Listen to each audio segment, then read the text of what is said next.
An abbot in a Tibetan monastery was asked, when we see your prayers on the outside, the mantras, the bells, the gongs, and the incense, what are you doing inside your body? What's happening for you? The abbot replied, you've never seen our prayers. You've seen the things that we do to create our prayers. You see the things that we do to create the feeling. The feeling is the prayer.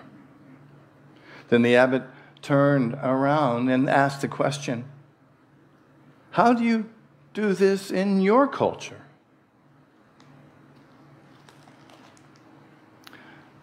Many of us in our culture memorize prayers. True for you, as children, we memorize the Lord's Prayer. We might have even memorized a good night prayer similar to these. And I think it's interesting that we spend all the effort to memorize the Lord's Prayer, and did we know what it meant? Right? It was just a bunch of words that we said rotely without even thinking about what they were. Or to pray, God is great, God is good, let us thank Him for our food, da da da da, amen, right? With absolutely no feeling, no real connection whatsoever. And then to compound what I think is the lack of power, is that we were praying to some God out there and pleading to that God to bless our food, bless our health, bless our consciousness, and really asking, bring it on. Give me it. Give me health. Give me power. Give me truth. The abbot said, the feeling is the prayer. In other words, the magic isn't solely in the words themselves. When we can say a prayer until we are blue in the face, but it doesn't give it power unless we engage our emotions and our feelings in it. In traditional prayer, we're trained to feel powerless when we pray because we're praying to a God outside ourselves. Many people have a toolbox full of prayers, and prayers that give us strength, or prayers for prosperity, or prayers for love, or prayers for forgiveness. And all of these prayers are pleading prayers to a deity that's outside of ourselves. So this talk is titled, Embracing the Scientific Secrets Behind Powerful Prayer. I love this because neuroscience and other sciences are really looking at where does prayer's power come from? And what they're discovering is it doesn't come from the words. And for thousands of years, that's how prayers were passed on and how they were said, from this kind of rote repetition of saying the prayer. So what I like about this is that I discovered this book just this week, Greg Braden's The Wisdom Codes, Ancient Words to Rewire Our Brains and Heal Our Hearts. And he talks about, in this book, the new neuroscience that is becoming popular, that is actually showing that we can embrace science in our prayers. And we can call upon that science to, with these proven theories, to actually activate the power of our prayers so that they have more power in them, and we participate in the powerful prayer. Not just saying it to somebody out here, something, some energy, some character. So this book outlines the science behind how language of ancient prayers and chants from Buddhism, from Christianity, from the Jewish culture, from the American Indian culture, and many other traditions use this powerful prayer even before they understood the science of it. They just innately came upon ways to pray powerfully. And that's what we're going to learn today, is how can we pray in that way to engage our mind, our body, and our spirit in a way that we can pray and affirm powerful prayers. 20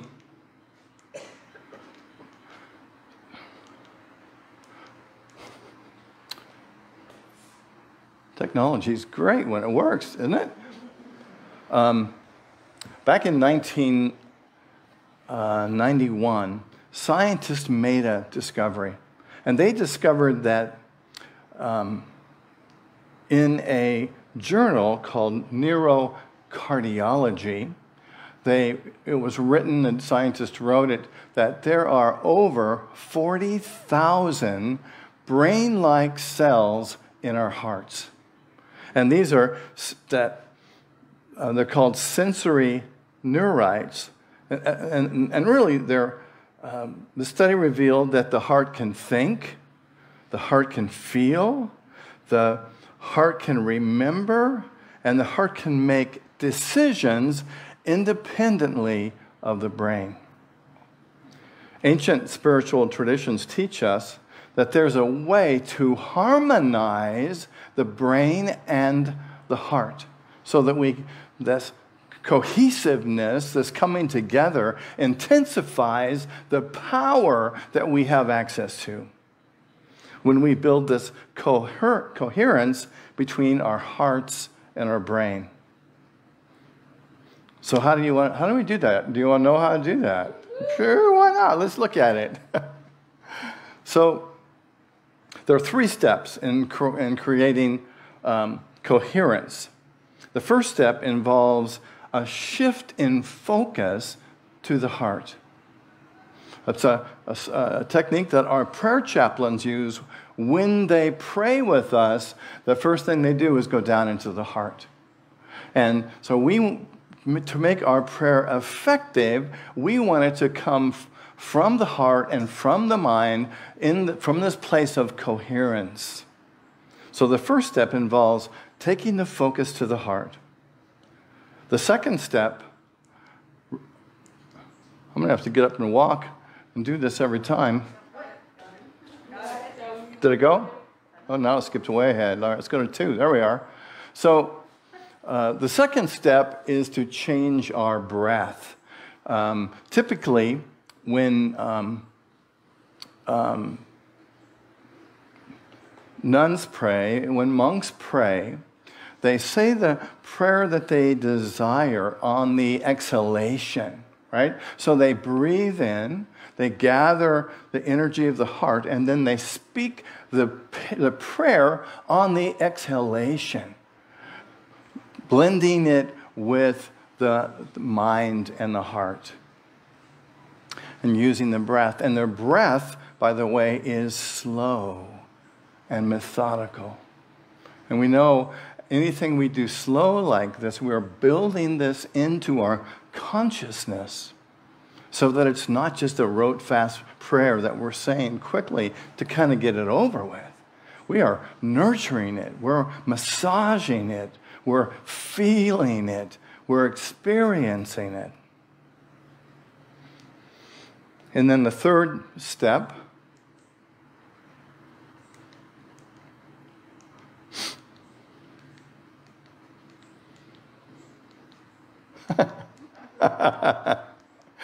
sometimes when you're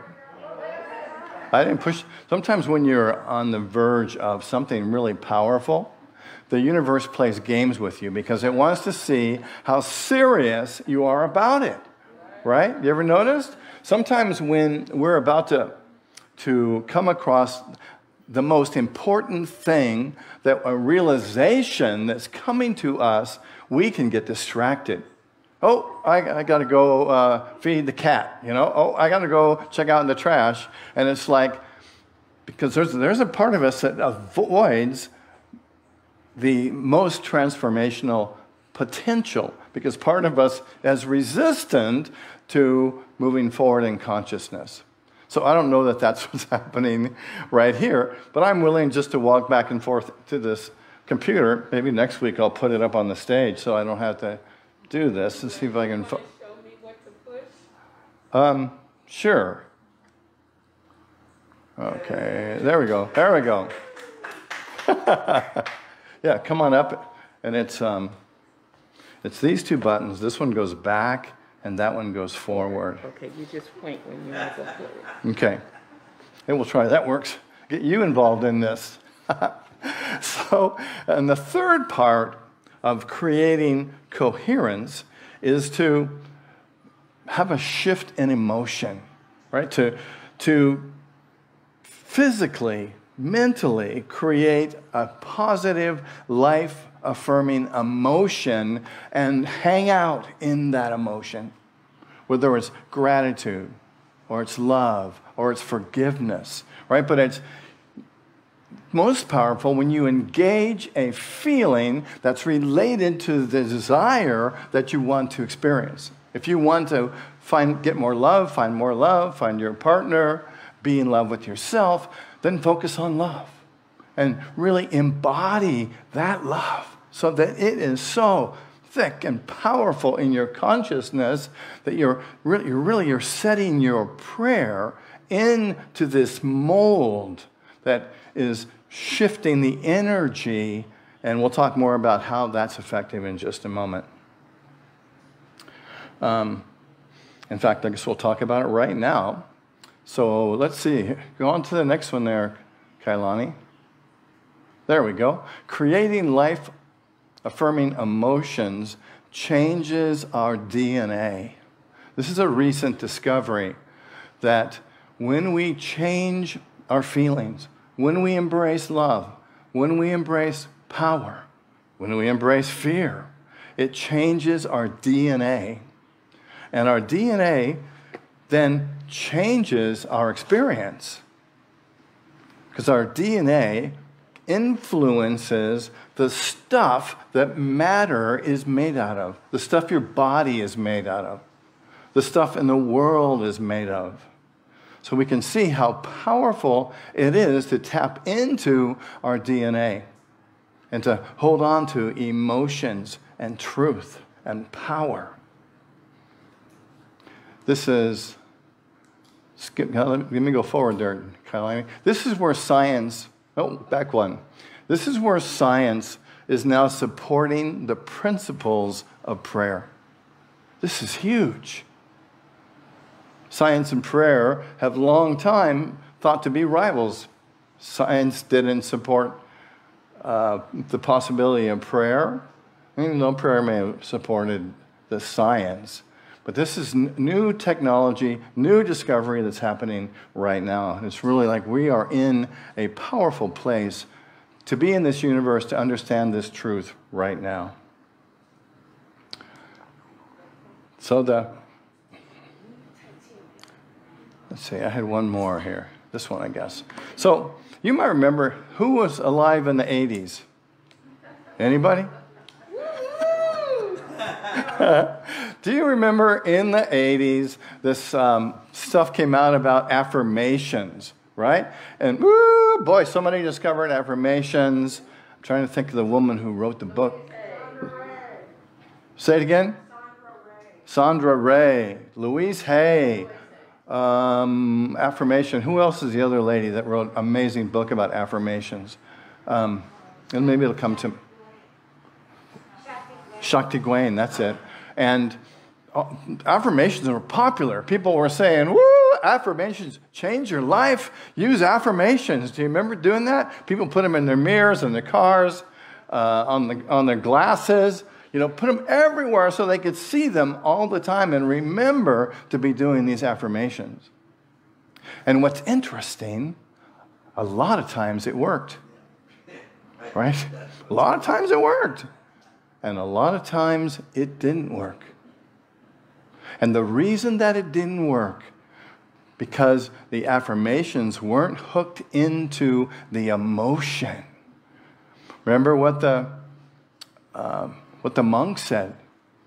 The feeling is the prayer. And what's been discovered since then, when we say affirmations with feeling, honest to goodness, feeling that's sincere, it gives those affirmations more power and those prayers more power. So the feeling is the prayer.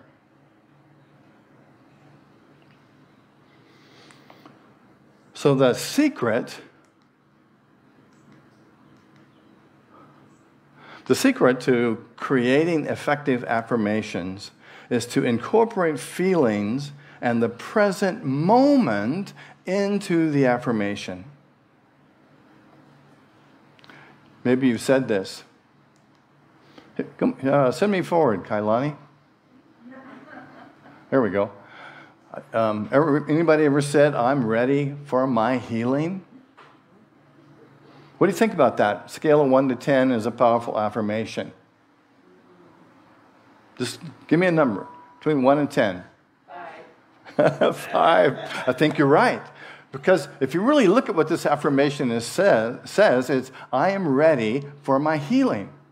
Oh, so the universe is quite literal, and the universe says, oh, well, that's cool. You're ready for your healing. But is that going to start the healing?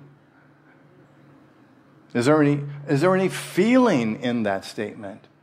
The universe might say, okay, well, you're ready for your healing. Here's all the things that you get to do. A bunch of ideas. But there's more power in this when we can say, I am healed right now. I am healed right now. We use a present tense, calling on the universe to create this healing when? Right now. Not tomorrow, not next week, but this healing is happening. I am healed right now. And there's great power in saying, I am healed right now. Long story behind that, but I am is the word for God from the Old Testament. And you're essentially saying, the God in me is healing right now. I like this one too. I am healed right now, and I feel great. See the difference in that? I'm affirming the fact that I'm being healed right now, and I'm saying, and I feel great. So the time that this is happening is when? Now. It's right now. And I'm saying that I feel great. I'm in that feeling, and it's that feeling that sends out energy in waves into the universe, into our bodies, that actually creates the healing. So an effective prayer affirmation must engage feelings and state when the desired result is going to happen. If we don't specify the emotion of actually receiving the healing, the universe will have difficulty honoring our expectations. The universe likes a very specific job. Okay, so you might say, okay, Rev, I know all this stuff. Where is the new science? And for many of us, the things I've talked about so far, it's kind of old science. This kind of brings us up to what's happening in science and in prayer right now. So now we're going to go a little bit deeper than that. Earlier I mentioned the study that was published in the Journal of Neurocardiology. Researchers identified approximately 40,000 specialized cells in the human heart that are called sensory neurites, essentially brain-like cells in the heart. And this means that the heart can think, as I said before, remember, make decisions, feel, and sense independently. Research published in peer-reviewed scientific journals shows that through the neural network that we have in our hearts, we have access to a field of energy and information that transcends the law of physics as we know them today. This is why the heart-brain prayer or affirmation can be so powerful. Because we're bringing those cells in the heart and in the brain, and we're bringing them together and using them cohesively. Some studies demonstrate, for example, that when people in a hospital have others praying for them, they bleed less, they bruise less, and they recover faster. This is the reason a heart-based affirmation can be so powerful. This is where we find our highest level in prayer mastery. So let's combine all of this science, all these scientific secrets, with our experience and what we know about affirmative prayer to create powerful affirmations and prayers. Are you ready to take it to the next level? Yes. Okay, so how do we create powerful affirmations and prayers? The first thing we do is to create an affirmation that aligns with something that we have a significant desire for. Like what? What would you have a significant desire for? A partner. So what else? Health? Perfect well-being. Yes. So we're creating an affirmation that says something like, I have my perfect partner now. I am expressing my full potential, my well-being right now. And the second thing that we do is that it must be positive, and it must be in present tense, and it must be emotional.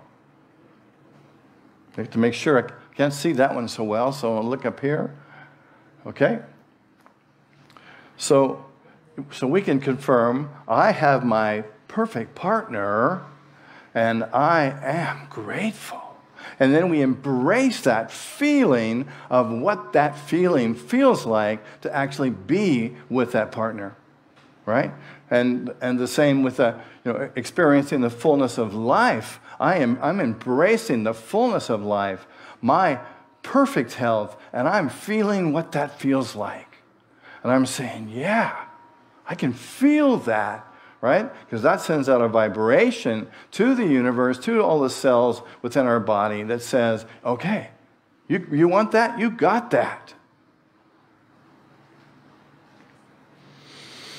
And then part of that is the breathing. I think the breathing is really, really important because breathing helps us to stay focused in the moment. And like I mentioned earlier, that as we're saying this affirmation, that I am totally happy and I feel great, to say it as we exhale and let it out and let that feeling come up throughout your entire body. And then activate a positive feeling and really embrace that positive feeling. It's not something that we just dance with for a moment, but to really be in that feeling so that it's in your mind, it's in your body, it's in every cell, it's in every space, and just to totally encompass that feeling.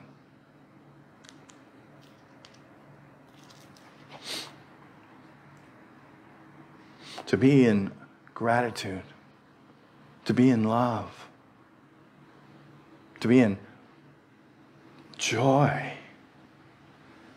So much power in embracing the feeling of what you are feeling in that perfect condition that you desire.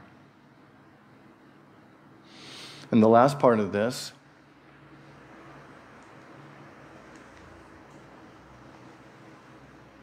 let's see. I feel like I'm working with a partner that's a little slow this morning. There we go. And speak your affirmation from your heart. And just really, kind of consciously drop your awareness down into your heart. And to speak it from here. I am healthy. I feel great. I am happy. My body is perfect. I feel excited. I feel joyful. I feel powerful. And just really embrace that feeling. Can you see the difference between just saying, I am a powerful being? I read off my mirror in the bathroom. I am prosperous. I am happy. We used to practice affirmations over and over and over again, right? But this is a whole new way of embracing and embodying the fullness of who we are. And I think that the key to this, as the key to affirmations, is to do it over and over again. To do it when you wake up, to do it before you go to bed. And to get any kind of skill, we get to practice, don't we? And you will see results. As we continue to create this state of harmony in our bodies, we're developing the perfect consciousness into which we drop our prayers and our affirmations. We embrace the scientific secrets behind powerful prayer and experience healing in our bodies, in our minds, in our communities.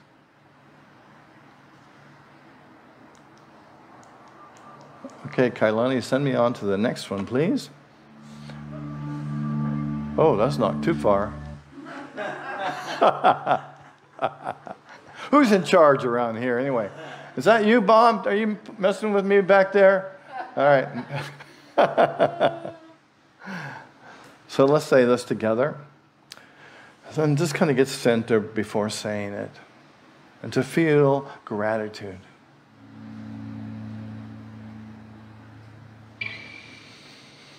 Breathing in, breathing out.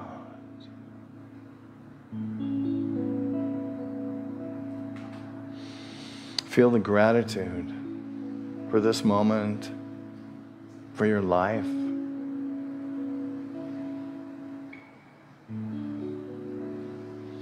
Let's say it together. With gratitude, I breathe in. As I exhale, my heart and mind harmonize with the universe. As I bring love and truth into the world. I'd like to invite you now to prepare your love offerings. And as you do so, to think about what you're grateful for. I believe that as we give, we expand our consciousness and we become part of the ebb and the flow in the universe. As we give, we open ourselves up to receive. So today, we get to practice being givers. And when we're givers, we are priming the spiritual pump of giving and receiving. And really saying to the universe, I am a giver. I am prosperous. I am here on this planet to give love, to share love, and to take love.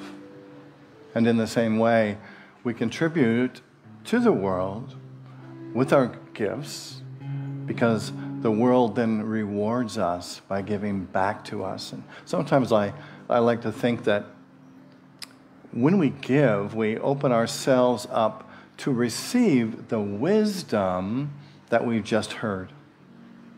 And it's like we're paying it forward to capture the truth that's imminent, that's all around us in the moment.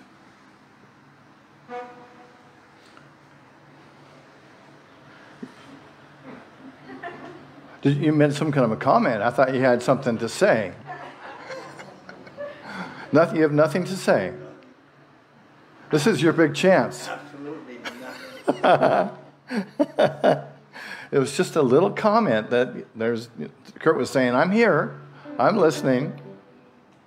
And if you would like to give, it's easy to give to Unity on Maui. You can go to our website at www.unityonmaui.org and click on our donate button there. Especially good for those of you watching us on Facebook this morning.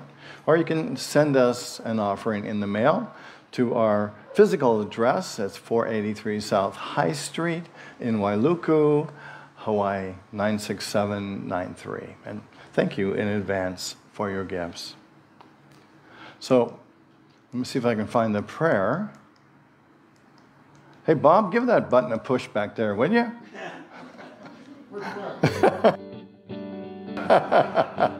There we go. That was the right one.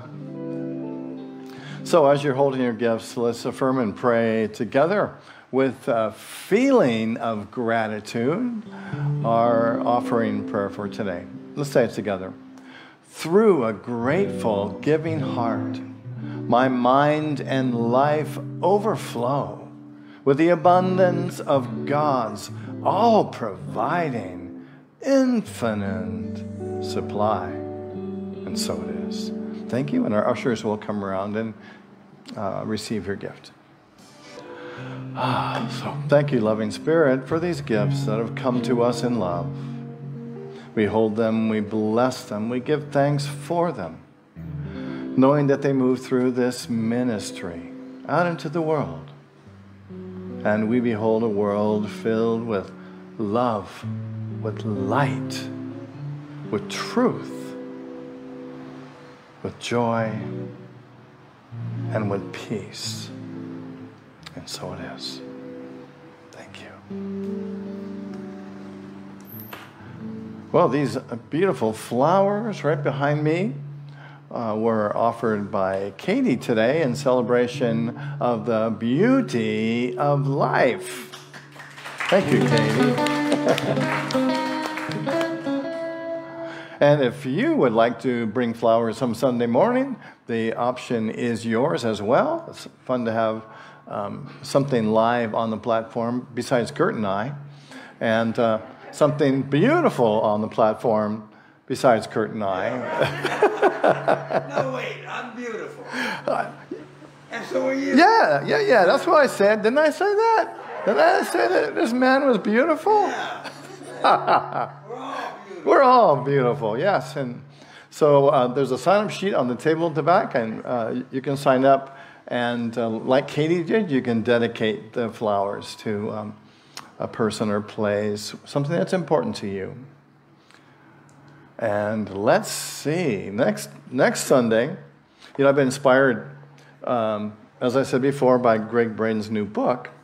And he looks at different belief systems, American Indians, Buddhist, Christian, Muslim, and he looks at what are the things that these traditions use that are ways, something we can learn from to really empower our prayer.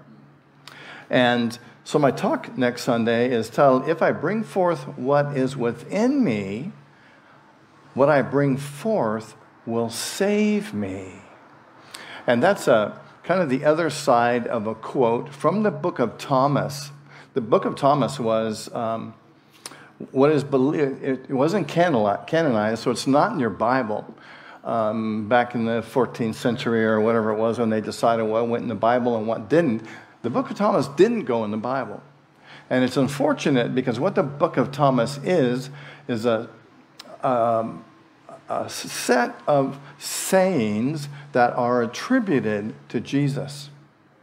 And they're powerful sayings about consciousness and prayer. And so Excuse me, Reverend. yeah. I don't know this. Was Thomas one of the 12 apostles? No, unfortunately, the Book of Thomas was probably written 1,200 years after. That's a good question Kurt asked, if the books in the Bible aren't named after the apostles, and they're not. In fact, the books of the Bible are probably written later, and often they borrowed the name of a disciple or someone, and they were often a group of people who wrote them. And so, but they thought it gave it maybe more clout, or if they used, say, Thomas's name.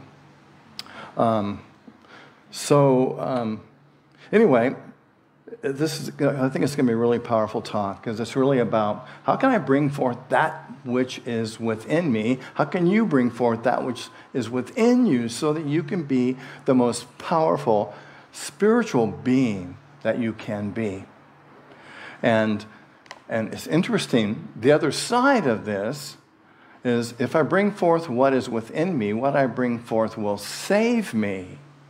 And the way that I think it's Proverb number 70 in the Book of Thomas says, if you don't bring forth that which is within you, that which is within you will destroy you. It's like, wow. You know, it's like if we don't bring forth the love that we have within us, that love is going to eat us up, because we are born to be expressions of that love. So it's, I think you'll enjoy it. You'll be here right next Sunday, right here, and I think it'll be a lot of fun and transforming as well. And the other book that we're studying right now, oh, thank you very much for the reminder. I have a walk your talk, or a summary of this talk that's back on the back table. If you were inspired, you can take it home with you, and it acts as an outline to help you remember what I talked about today. All right, see if we can do this again. Nope. Just jumping all over. It's like random. Here we go. So this book is also very inspiring to us right now. It's called The Art of Noticing, 131 Ways to Spark Creativity, Find Inspiration, and Discover Joy in the Everyday. It's a beautifully written book with short examples of exercises that we can use to become more present, to be able to be present right now in our distracted world that we live in. This is a way of building our consciousness so that we can be present in the moment. And this coming Thursday, the 18th at 7 o'clock on Zoom, we're going to have an Aloha group, we call them, which is a group about building community. And it'll be an hour and a half, and we'll look at some of these, and much of the class will be practicing these exercises and coming back and sharing your experience with the class as we build consciousness together. And you can find the links to the Zoom meeting in our newsletter that comes out on Thursday. And if you don't have that, write your email down on a piece of paper, and I will send you the link. All right, then. Well, I think we've just about covered it. Thank you again for being here today. It's been a great pleasure to be with you, and celebrate life with you and consciousness. Again, Kurt, let's give a hand for our good man, Kurt.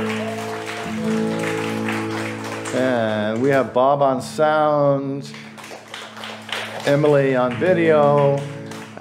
We are being recorded live on Facebook Live, and that will be up on Facebook Live. And in a couple days, this talk will be up on YouTube, Unity Church of Maui's YouTube page. Thank you, Carol. Thank you, Katie. Thank you all for being here. So why don't we end our time together by standing and affirming together the prayer for protection, which begins, "The light of God surrounds us. The love of God enfolds us. The power of God protects us. And the presence of God watches over us. Wherever we are, God is." God bless you, friend. Mahalo and aloha. Where I live, they're all raised.